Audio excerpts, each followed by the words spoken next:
বছরের শেষ বই এটা, ঠিক আছে।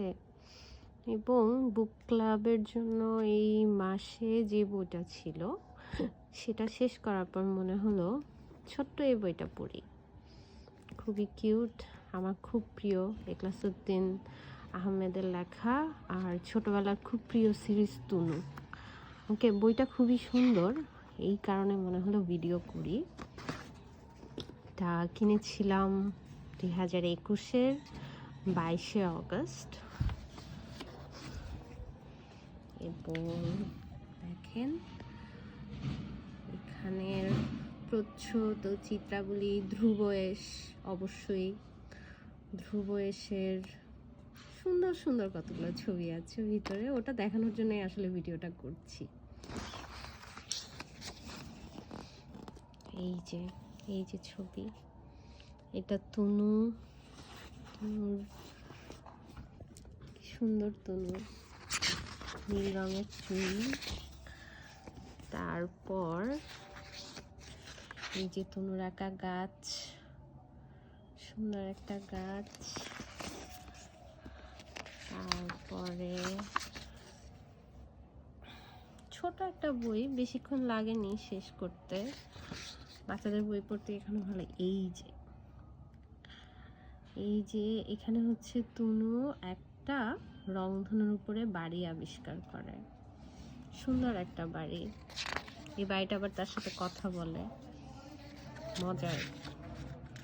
এখানে একটা জায়গা ছিল যেটা আমার খুব প্রিয় বাড়িটা পাওয়ার আগে, সেটা হচ্ছে তাকে যখন সবাই তাড়িয়ে দেয়, বলে যে একা থাকবো, ঠিক আছে, এক একজন এক এক কথা বলে। একা থাকার জন্য বাবা ব্যস্ত থাকে, মায়েরও একটু একলা থাকতে ইচ্ছে করে। তবে আমার মজা লেগেছে, আপু বলে না এখন না, কথা বলবো পরে, এখন যাও, দেখছো না বই পড়ছি।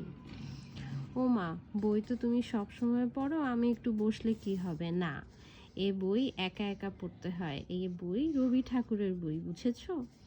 বড় হও, তখন বুঝতে পারবে একা একা থাকার, একা একা বই পড়ার কত মজা। সত্যি, তুনু অবশ্য একা একা অনেক ছবি আঁকে, আর তুনুর বড়রা বই পড়ে, ভালোই। এই প্রজাপতিগুলো হঠাৎ করে নাচতে নাচতে থেমে গিয়েছিল, এই প্রজাপতিগুলো কি সুন্দর। তারপর ঝরা পাতাও তার সাথে অনেক গল্প করেছে, ঝরা পাতাও খুবই সুন্দর। এই সেই কাকতাড়ুয়া, মজার একটা চরিত্র। এরপরে হচ্ছে সূর্যি মামা, যে সূর্যি মামাকে আমাদের তুনু চাইছে সূর্যি মামা তার কোলে এসে বসুক। তারপরে কাকতাড়ুয়া, তুনু আর প্রজাপতিরা।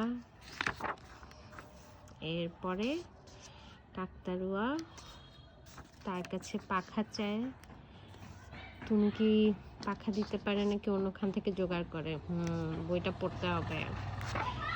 তারপর হচ্ছে স্পয়লার, কাকতাড়ুয়া পাখা পায়, যেখান থেকেই পাক পায়, এবং সে উড়ে। এই হচ্ছে তুনু, শেষমেশ কিউট বাবুটা। খুবই সুন্দর একটা বই, খুবই ভালো লেগেছে এবং মজা পেয়েছি পড়ে।